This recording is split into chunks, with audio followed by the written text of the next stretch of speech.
इस वक्त की बड़ी खबर आपको बता दें, हिजबुल मुजाहिदीन का सरगना सैयद सलाहुद्दीन को अमेरिका अंतर्राष्ट्रीय आतंकवादी घोषित कर दिया है। अमेरिका ने पाकिस्तान प्रायोजित आतंकवाद पर भारत की ये बहुत बड़ी जीत मानी जा रही है। इस वक्त की सबसे बड़ी खबर हम आपको बता रहे हैं। ट्रंप और मोदी की मुलाकात से पहले अमेरिकी विदेश मंत्रालय ने किया है इसे ग्लोबल टेररिस्ट घोषित। हिजबुल मुजाहिदीन का इंडिया न्यूज के एडिटर इन चीफ दीपक चौरसिया जी हमारे साथ जुड़ गए हैं इस वक्त फोन लाइन पर। दीपक जी, बहुत बड़ी कामयाबी, भारत को कहीं ना कहीं बड़ा संकेत दिया है अमेरिका ने कि कम से कम आतंकवाद के मुद्दे पर वो भारत के साथ खड़ा है और पाकिस्तान के खिलाफ खड़ा है। जी बिल्कुल, ये बहुत बड़ी कामयाबी है भारतीय विदेश मंत्रालय की। और साथ ही साथ मैं आपको ये भी बता दूं कविता की, जिस तरीके से सैयद सलाहुद्दीन को ग्लोबल टेररिस्ट घोषित किया गया था, ठीक उसी तरह से हाफिज सईद और दाऊद इब्राहिम को भी ग्लोबल टेररिस्ट घोषित किया गया था। लेकिन दोनों के बीच, मतलब दोनों के साथ अमेरिका अभी तक आंख मिचौनी का खेल खेल रहा है। तो हमको ये भी समझना पड़ेगा कि अमेरिका भारत को इस तरह के लॉलीपॉप तो दे देता है, लेकिन असली में उनको एग्जीक्यूट नहीं करता, या वहां की डोमेस्टिक पॉलिटिक्स उनको एग्जीक्यूट नहीं करने देती, या पाकिस्तान और अमेरिका की जो स्ट्रेटेजिक पार्टनरशिप है वो उसको एग्जीक्यूट नहीं करने देती। तो वाकई ये भारत के लिए खुशी की बात है। हमने कल भी बात की थी कि ट्रंप के एडमिनिस्ट्रेशन के आने के बाद पाकिस्तान के प्रति रुख उनका खड़ा रहा है। सऊदी अरेबिया में जब जो गल्फ की कंट्रीज के मुस्लिम कंट्रीज का जो सम्मेलन हुआ था, उसमें उन्होंने नवाज शरीफ को बुरी तरह स्नब किया था, उनसे मुलाकात करने को इनकार कर दिया था।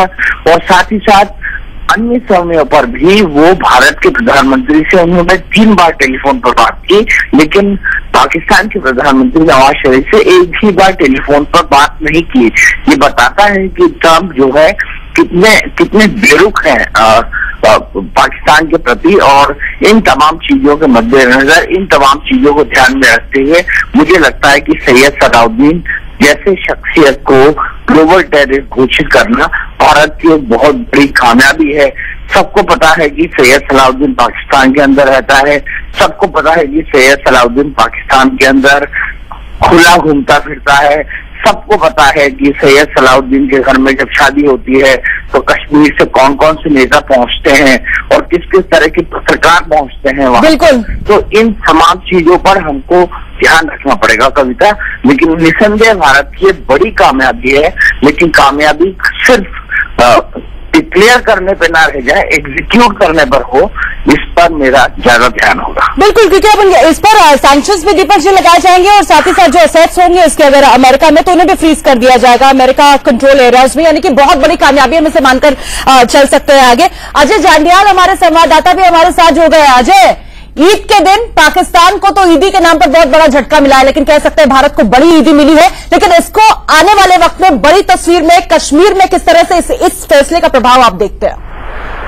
देखिए, बिल्कुल कोई शक नहीं, जिस तरह से सैयद सलाहुद्दीन को जो है ग्लोबल टेररिस्ट यूएस ने जो है डिक्लेयर कर दिया है। मगर आपको बता दूं, आज ही सैयद सलाहुद्दीन का एक वीडियो आया है जिसमें उसने बुरहान वानी की डेथ एनिवर्सरी को जो है पूरे एक हफ्ता सेलिब्रेट करने के लिए, उसके विरोध में जो है प्रोटेस्ट करने के लिए वो किया है। तो साफ बता दूं कि जिस तरह से सैयद सलाहुद्दीन खासतौर पे जम्मू कश्मीर और भारत के खिलाफ आतंकवाद का गंदा खेल खेलता रहा है, उस पर कहीं ना कहीं अब एक बार फिर से एक्सपोज हो गया। मगर एक्सपोज असली मायने में सलाहुद्दीन के साथ साथ पाकिस्तान भी हुआ है, क्योंकि सलाहुद्दीन अपने एक इंटरव्यू में पहले भी कई बार बोल चुका है कि हिजबुल मुजाहिदीन जब उसने शुरू की, उसके बाद जब उसका इंटरव्यू हुआ तो उसने बोला कि उसके जो आतंकी संगठन है उसके कश्मीर में जो है कहीं ना कहीं उसकी एक्टिविटीज के लिए पाकिस्तान की तरफ से बैकिंग की जाती है। तो सीधे तौर पे पाकिस्तान को एक बड़ा झटका है।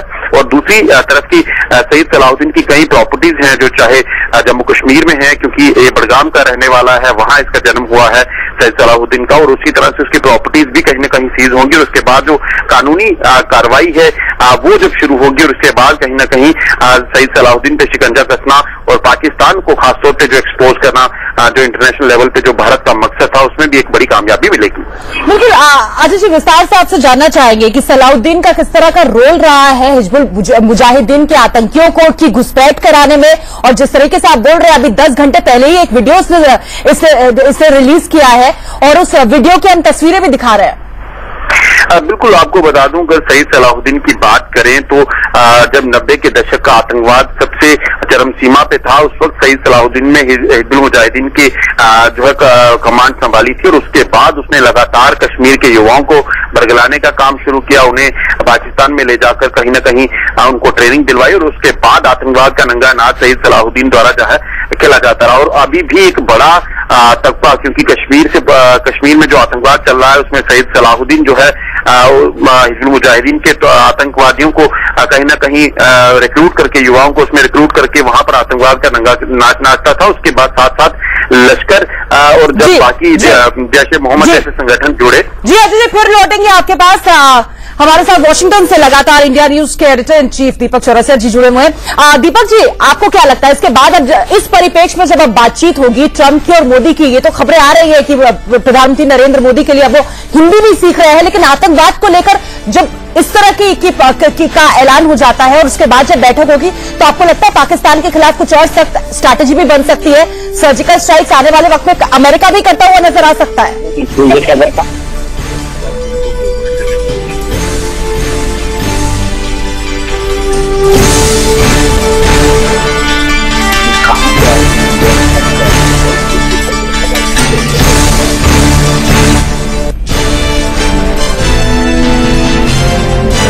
इस वक्त की बड़ी खबर आपको बताते हैं। हिजबुल मुजाहिदीन का सरगना है सलाहुद्दीन, जिसे ग्लोबल टेररिस्ट घोषित कर दिया है अमेरिका के विदेश मंत्रालय ने। अजय जानियाल हमारे संवाददाता लगातार हमारे साथ जुड़े हुए हैं। अजय, आपको लगता है आने वाले वक्त में कुछ और सख्त कदम भी अमेरिका उठा सकता है पाकिस्तान के खिलाफ? इस तरह के संकेत तो ट्रंप पहले ही दे चुके हैं कि जहां जहां आतंकी कैंप से वहां पर घुसकर उनको नेस्तनाबूद किया जाएगा। बिल्कुल, आपने सही कहा। खासतौर पे प्रधानमंत्री मोदी और जो है प्रेसिडेंट ट्रंप के दरमियान मीटिंग के ठीक पहले ये ऐलान होना, सईद सलाहुद्दीन का ग्लोबल टेररिस्ट घोषित करना, ये साफ संकेत देता है कि कहीं ना कहीं भारत का जो रुख है यूएस की तरफ होना, उसके साथ साथ यूएस भी जो है वो कहीं ना कहीं पूरे तरीके से भारत के जो आतंकवाद के विरोध में जो है भारत के सपोर्ट में जरूर खड़ा होगा। और उम्मीदें ये की जा रही है सईद सलाहुद्दीन और उसके साथ साथ हाफिज सईद जैसे जो आतंकी सरगना है, जो वहां पे पाकिस्तान में बैठ के लगातार भारत के खिलाफ न सिर्फ भारत बल्कि दुनिया भर में जो है कहीं ना कहीं आतंकवाद को फैलाने की कोशिश कर रहे हैं, उनके ऊपर नकेल जो है कसना बड़ी साफ बात दिख रही है। और उम्मीदें की जा सकती हैं कि कहीं ना कहीं ट्रंप पहले भी बात जो है किसी भी तौर पे हो, किसी भी रूप में उसे नहीं किया जाएगा।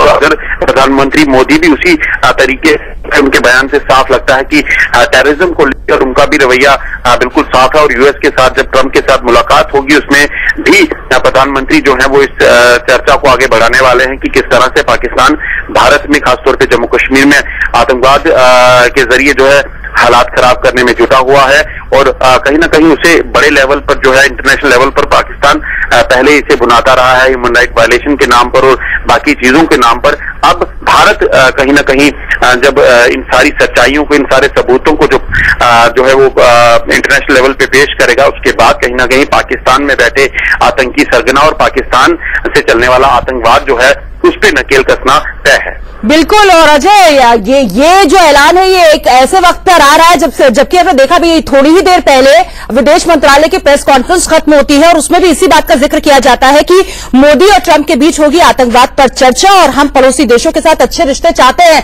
लेकिन इस कीमत पर नहीं कि हमारी जो जमीन है उस पर इस तरीके से आतंकवाद को बढ़ावा मिले। कहीं ना कहीं संकेत इस बात के दे दिए गए हैं कि पाकिस्तान का भी मुद्दा उठेगा, पाकिस्तान प्रायोजित आतंकवाद का भी मुद्दा उठेगा अभी 2 घंटे बाद जब मोदी और ट्रंप के बीच होगी बातचीत। बिल्कुल, ये साफ देखा गया है कि प्रधानमंत्री जब यहाँ से यूएस के दौरे पे गए थे उस वक्त भी ये साफ हो चुका था कि एक अहम चर्चा जो है वो आतंकवाद को लेकर होने वाली है।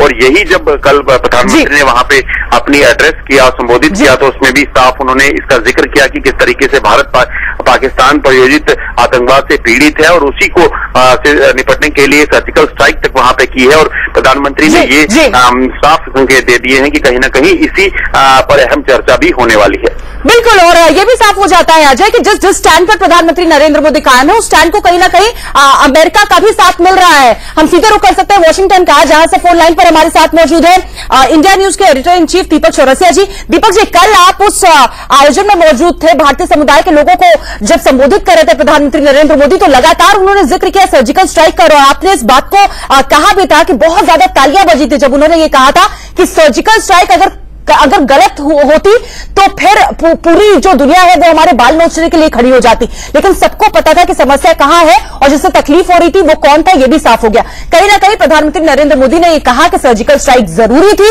और आज ये जो कदम है, ये जो ऐलान किया गया है अमेरिका के विदेश मंत्रालय ने, कहीं ना कहीं ऐसा लगता है कि उस चीज के सपोर्ट को ही आगे बढ़ा रहा है।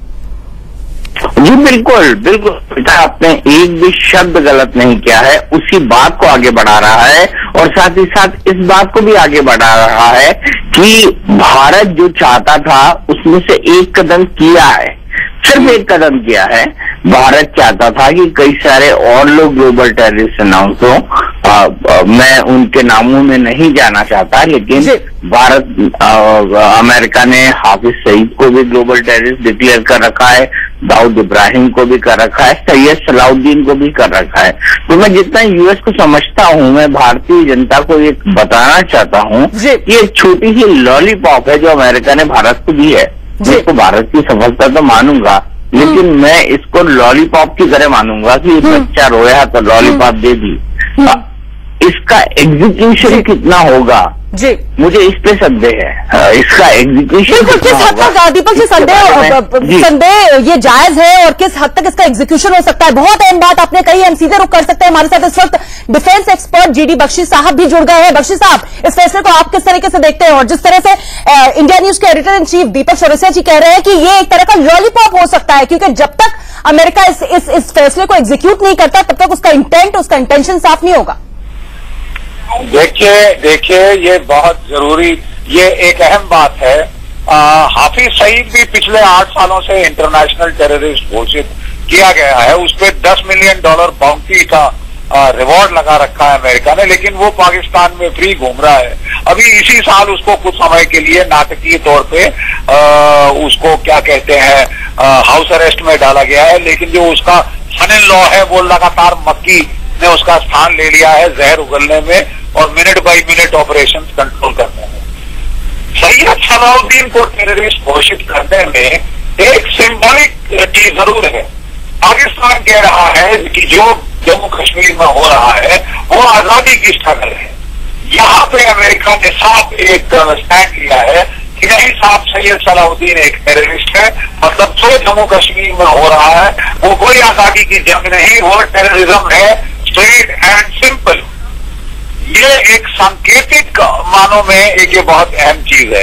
एक्शन अगर हम सोच रहे हैं कि अमेरिका हमारे लिए लेगा तो हमारी भूल में है, एक्शन हमें लेना होगा। यानी इसे कूटनीतिक जीत प्रधानमंत्री नरेंद्र मोदी के अमेरिका दौरे की एक बड़ी कामयाबी के रूप पर देख सकते हैं, लेकिन बहुत ज्यादा इसके भीतर झांककर नहीं देख सकते हैं कि आने वाले वक्त में बहुत बड़ा बदलाव होगा और कश्मीर में कम से कम तस्वीर बदल सकती है। बख्शी साहब, देखिए कश्मीर में ये एक किस्म से हमारी पोजीशन की जो है इट इज अ विंडिकेशन है कि हाँ भाई भारत की पोजीशन सही है। जो पाकिस्तान कह रहा है सरासर झूठ और गलत है। जो कि जम्मू कश्मीर में हो रहा है वो कोई आजादी की जंग नहीं, वो टेररिज्म है, वो टेररिज्म है, स्ट्रेट और सिंपल टेररिज्म है वो। और ये सैयद सलाउद्दीन जो सरगना है यूनाइटेड जिहाद काउंसिल का, ये सैयद सलाउद्दीन जो सरगना है यूनाइटेड जिहाद काउंसिल का, हिजबुल मुजाहिदीन का, जो कि स्पेयरहेड कर रहा है जम्मू कश्मीर में जो भी तमाशा हो रहा है, सीधे और सीधे शब्दों में अमेरिका की नजरों में वो एक टेररिस्ट है। ये अपने आप में एक बड़ी अच्छी उपलब्धि है, ये तो जरूर उपलब्धि है। और इसकी जो सिग्निफिकेंस है सिंबॉलिक। एक्शन नहीं लेगा अमेरिका, एक्शन आपको लेना होगा। दीपक जी, एक्शन तो हमको लेना होगा, लेकिन जिस तरीके से विदेश मंत्रालय की प्रेस कॉन्फ्रेंस में ये कहा गया है कि आज जब ट्रंप और मोदी के बीच अब से कुछ देर बाद बातचीत शुरू होती है तो आतंकवाद का मुद्दा होगा। क्या वैश्विक स्तर पर बड़ी तस्वीर पर चर्चा होगी या फिर पाक स्पॉन्सर्ड टेररिज्म का मुद्दा खास तौर पर उठा सकते हैं प्रधानमंत्री नरेंद्र मोदी? नहीं, पाक स्पॉन्सर टेररिज्म का मुद्दा कविता जरूर उठेगा, लेकिन जब दो इस लेवल के नेता बात करते हैं तो वो छोटी मोटी चीजों को ध्यान नहीं देते हैं। बिल्कुल, वो छोटी मोटी चीजों का रेफरेंस नहीं देते हैं, वो बड़ी चीजों का रेफरेंस देते हैं। वो एक लार्जर पर्सपेक्टिव में बात करते हैं। मैं जितना समझता हूँ उसके हिसाब से अमेरिका भारत को साउथ एशिया का एक लीडर बनाना चाहता है। वो चाइना को साउथ एशिया का लीडर भारत को बनाकर चाइना को थोड़ा पीछा धकेलना चाहता है, क्योंकि अमेरिका और चाइना की रिलेशनशिप्स कैसी हैं हम सब जानते हैं। हालांकि पेरिस क्लाइमेट चेंज के मामले में उन्होंने भारत को भी कोसा है, चाइना को भी कोसा है, लेकिन फिर भी मुझे लगता है कि इस रिलेशनशिप के चलते वो दोनों बिल्कुल ठीक ढंग से बात करेंगे और साथ ही साथ मोदी की बातों को ध्यानपूर्वक सुनेंगे। लेकिन अगर हम कोई इतने बड़े आदमी से बात करते हैं तो हम छोटी छोटी चीजों पर रोते नहीं हैं। जिसे माफ कीजिएगा, महिलाओं की जो बातचीत होती है, मैं किसी जेंडर के खिलाफ नहीं हूँ कि तूने मेरे घर में कचरा फेंक दिया, तूने मेरे घर में ये कर दिया, उस तरह की बात नहीं। लेकिन हाँ, लार्जर पर्सपेक्टिव होगी कि अगर दो पड़ोसी कैसे रहें तो आपको क्या करना चाहिए, भारत को साउथ एशिया में लीडरशिप का रोल कैसे लेना चाहिए। मेरे ख्याल से साउथ एशिया के लीडरशिप के रोल की बात है, इसीलिए उन्होंने ये जो बख्शी साहब ने कहा कि ये कदम उठाया है, इस कदम को उन्होंने उठाया है कि भारत साउथ एशिया में एक लीडरशिप का रोल ले और उसी लीडरशिप के रोल के साथ साउथ एशिया में वो रिप्रेजेंट करे पूरी दुनिया को। जी दीपक जी, बहुत अहम बात आपने कही कि बड़ी तस्वीर पर बात होगी, लेकिन फिलहाल हम आपको बता दें कि इस वक्त की बड़ी खबर यही है कि बड़ा झटका लगा है पाकिस्तान को। सलाउद्दीन की बात करें, उसे अमेरिका ने ग्लोबल टेररिस्ट, वैश्विक आतंकी घोषित कर दिया है। दीपक जी, बहुत बहुत शुक्रिया इस तमाम बातचीत के लिए आपका। जीडी बख्शी साहब भी हमारे साथ थे, डिफेंस एक्सपर्ट। बख्शी साहब, आपका भी बहुत बहुत शुक्रिया। अजय जांडियाल हमारे संवाददाता हमारे साथ थे। अजय